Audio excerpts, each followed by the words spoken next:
Tiene la gentileza de atendernos en la mañana quien para mí es el analista más brillante que tiene la República Argentina, el que tiene la mirada más certera, más profunda de todos estos temas de movimientos sociales, de política internacional, de temas que son grandes, de los temas gordos, digamos, de la humanidad, que es Atilio Borón, que es politólogo, sociólogo, y lo llamamos porque hace un año más o menos habíamos hecho una nota con él, un año o un poquito más, cuando eran estos movimientos migratorios tan fuertes, ¿se acuerdan que se estaban dando? Y el problema de los refugiados. Y en aquel momento, me acuerdo que le pregunté qué pasaría si un tipo como Donald Trump llegaba a la presidencia de los Estados Unidos en este contexto internacional y no y con todo el daño que Estados Unidos hace en lugares, o sea, donde no es su territorio, ¿no? Todo, piense usted nada más que Medio Oriente y demás. Y en aquel momento era, no, bueno, Donald Trump es un mamarracho que no va a llegar ni a la esquina, es poco más que el pato Donald en una declaración, y ahora parece que uno viene siguiendo lo que es la interna política en los Estados Unidos y el tipo tiene chances reales de llegar a la presidencia. Y bueno, y retomamos la charla con Atilio Borón para que nos cuente un poco cómo está viendo esto y qué podría pasar con todos nosotros si un personaje de esta calaña llega a la presidencia de los Estados Unidos. Atilio Borón, muy buenos días. Luis Fontoro lo saluda. ¿Cómo le va? ¿Qué tal? Bien, bien, acá andamos, lo cual quiere decir que no soy tan buen analista como se supone, porque la verdad que no pensé nunca que Donald Trump iba a llegar tan lejos. La verdad que por eso es que hay que tener mucho cuidado en las predicciones, ¿no? Porque los pronósticos siempre están sometidos a imponderables que muchas veces le dan a uno un resultado completamente diferente al que se esperaba. Mira, yo personalmente creo, hoy todavía sigo creyendo hoy que Trump difícilmente pueda ganar la presidencia, ¿verdad? ¿Por qué? Porque es un personaje demasiado excéntrico para el establishment, un personaje peligroso, más incontrolable. En cambio tienen ahí a una Hillary Clinton que, bueno, va a ser una persona muy obediente a lo que le diga el establishment. ¿Por qué incontrolable Trump? No solo por su característica personal, es un tipo irreverente, caprichoso, atropellador, ¿verdad? Un millonario, multimillonario, que tiene uno de los edificios más bonitos de Nueva York, que tiene una fortuna personal se calcula por lo menos en 20.000 millones de dólares, y entonces el tipo hace lo que quiere, y para el establishment se necesita alguien que haga lo que se le dicen que tiene que hacer, y él un poco se encarga de manifestar eso en sus apariciones públicas. Cuando él hace una denostación de Hillary Clinton, él dice, miren, Hillary va a hacer lo que los lobbies le digan que deba hacer, lo que Wall Street le diga que deba hacer, lo que le diga el lobby israelita, lo que le diga el lobby el lobby farmacéutico, etcétera, etcétera, etcétera. Yo voy a hacer lo que ustedes aprueben, ¿verdad? Porque a mí la campaña no me la paga nadie. Y él dijo, yo puse 2.000 millones de dólares de mi bolsillo para pagarme esta campaña. Y entonces yo voy a hacer lo que quiera. Por yo eso pagué la presidencia, le falta decir. Claro, yo pagué la presidencia, entonces no tengo nadie que me haya prestado el dinero para eso. Así que no tengo compromisos con nadie.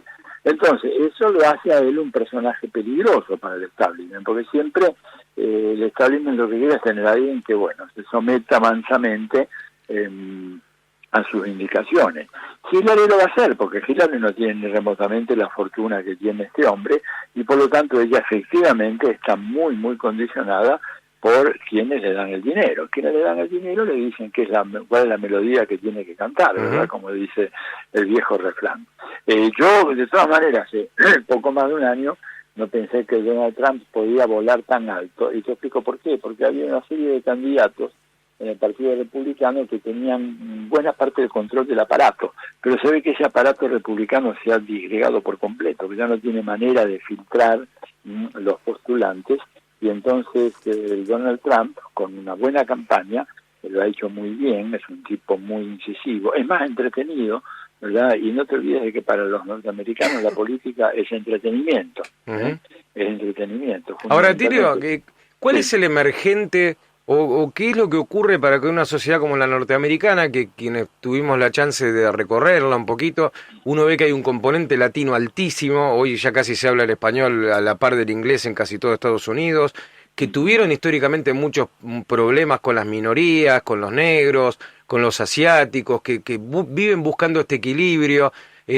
que aparezca como emergente una persona que el discurso es echemos a los mexicanos, son todos violadores, a los latinos hay que deportarlos, hay que poner muros. ¿Por qué una sociedad tan variopinta como la de Estados Unidos tiene como un emergente tan no sé, excéntrico y nazi, por ponerle un apelativo? Claro, muy reaccionario. Bueno, mira, lo que pasa es que hay primero una crisis general del capitalismo que ha generado un corrimiento hacia la derecha de la opinión pública en todo el mundo. Digo, eso lo vemos en Argentina, ¿no es cierto? Si no, no entendemos un poco lo que ha pasado acá. Lo vemos en Europa, de una manera terminante. Lo vemos, por supuesto, en Estados Unidos también. O sea, hay un renacimiento en el marco de una crisis. Esta crisis arrancó en el 2008, ¿verdad?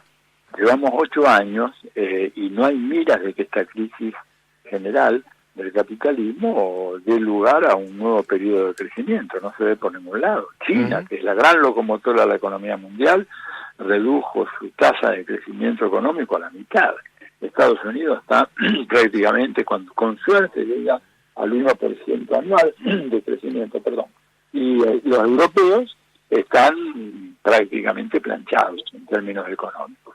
Entonces, Japón, bueno, hace 25 o 30 años que está en una semi-recesión, y bueno, y eso empieza a generar comportamientos xenofóbicos, alentados por el desmadre que se ha producido en el sur de Europa, ¿verdad?, a propósito de la crisis siria y de Medio Oriente, que han lanzado millones de personas a volcarse hacia Europa, y el descalabro de África, que hace que los subsaharianos también se vayan a Europa. Entonces eso tiene un efecto de contagio también en Estados Unidos, que ve que producto del TLC con México, por ejemplo, y digo esto pensando que nuestro gobierno actual está interesado en firmar un TLC con los Estados Unidos, el desquicio económico que produjo el TLC en México hace que el flujo migratorio de mexicanos y de centroamericanos, que están todos en el TLC también ahora de Centroamérica, sea incontenible para los Estados Unidos. Vos sabés que en este momento un guatemalteco, un hondureño, un salvadoreño, que entra a México, pero tiene una restricción porque no puede alejarse más de 200 kilómetros del Distrito Federal. Claro. Que lo sorprenden a más allá de esa distancia, es decir, camino al norte, bueno, lo deportan. O sea, en este momento México es un país ocupado militarmente, migratoriamente por las autoridades norteamericanas. Entonces, Donald Trump, de alguna manera, responde a ese nuevo clima de opinión y responde a otra cosa también, la experiencia para muchos traumáticos de un presidente negro en los Estados Unidos. Claro. Algo que era absolutamente inimaginable, lo que yo digo siempre, lo repito, tal vez no lo dije antes, pero te lo digo ahora. La crisis del 2008 hizo posible, ante la profunda deslegitimación del sistema, que un negro ocupara la presidencia de los Estados Unidos. Claro. Claro. Fue una maniobra genial, extraordinaria, me saco el sombrero, esos tipos son genios en la manipulación de la opinión pública, porque cuando el sistema se venía abajo, que se fundía Lehman Brothers, nada menos, se funda Lehman Brothers, digamos, segundo banco de inversión más importante de Estados Unidos, y que arrastró a miles de millones de pérdidas en todas las empresas, y el sistema estaba ilegitimizado por completo, ¿verdad? Demuestran de que el sistema es bueno porque hasta un negro puede ser presidente de los Estados Unidos. Se blanquearon con un negro, aunque parezca se blanquearon con un negro, esa valga la paradoja, porque Obama no hubiera tenido ninguna chance si no había crisis capitalista, pero la hubo, y él estaba ahí en el momento oportuno. Entonces, tuvo la fortuna, como diría Maquiavelo, de estar justo en el momento oportuno cuando se necesitaba un negro. Estaba él. Estaba él. Ahora acá en la Corte Suprema necesita una mujer y Margarita dijo, estoy dispuesta, pero no es lo mismo, ¿no? Claro, no es lo mismo. Ahora, no es lo mismo. Borón, usted avisora algo sin hacer futurología, pero venimos hablando de un capitalismo exhausto hace muchos años, después de que cayera el mundo bipolar y el reinado del capitalismo, del neoliberalismo, con unos primeros años de esplendor y después una caída violenta que sigue con una caída total. Y con el último muro, decíamos el sábado pasado, el último ladrillo del muro de Berlín se cayó cuando fue Obama a Cuba el otro día. O sea, se terminó, quedó en la historia, pasó esto de la bipolaridad universal. ¿Avisora qué es lo que viene después del capitalismo? ¿Qué va a ser el postcapitalismo? Y todavía es muy difícil decir. Yo lo que creo es que estamos ante un sistema que está demostrando que ya no tiene capacidad de manejar sus contradicciones, un sistema que está llevándonos a una situación casi de guerra mundial. No es un alarmismo mío, digamos, Francisco lo viene diciendo hace ya más de un año, estamos en una tercera guerra mundial por etapas, tienes 3 frentes muy calientes en el sistema internacional que se están derrumbando y que van a precipitar un conflicto muy armado, muy violento. Un frente en Medio Oriente con el desastre que han hecho, digamos, empezando destruyendo Libia, ahora destruyendo Siria, generando millones de desplazados, y el avance del fundamentalismo yihadista, que es hijo de la política europea y norteamericana. Y eso va a requerir una presencia militar muy fuerte, de lo contrario no tiene solución. Tenés un segundo frente en Ucrania, verdad que está ahí a punto de empezar a los balazos, y mal, porque Rusia ya advirtió de que si llega a haber una agresión en contra de la frontera rusa, Rusia va a utilizar sus armas nucleares tácticas, que no son las más letales, pero tienen un efecto devastador de todas maneras. Y tenés el conflicto en el mar del sur de la China, entre Japón y la China, porque ahí en el mar del sur de la China aparentemente hay grandes reservas de gas y petróleo, y son 2 países sedientos de gas y petróleo. Entonces, en ese contexto, te das cuenta de crisis y de problemas de todo tipo.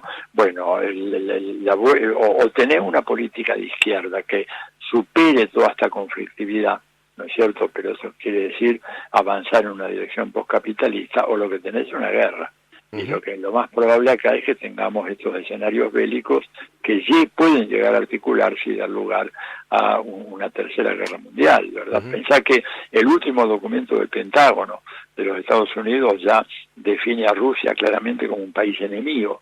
Digo, cuando vos lo definís como enemigo, de ahí a la guerra hay apenas un paso, es cuestión de la provocación y ya está, ¿no? Y China, que ha hecho una alianza muy fuerte con Rusia, no se va a quedar de brazos cruzados. La Rusia apoyaría a China en sus reivindicaciones en el mar del sur de la China, y Estados Unidos tendría que meterse ahí. En este clima, y el avance de esta respuesta xenofóbica, reaccionaria, es casi inevitable, y sobre ello se monta Donald Trump. Perfecto, Atilio Borón, como siempre, un gusto charlar unos minutos con usted. Muchas gracias por habernos atendido. No, gracias a ustedes. Buen día. Que tenga buen día.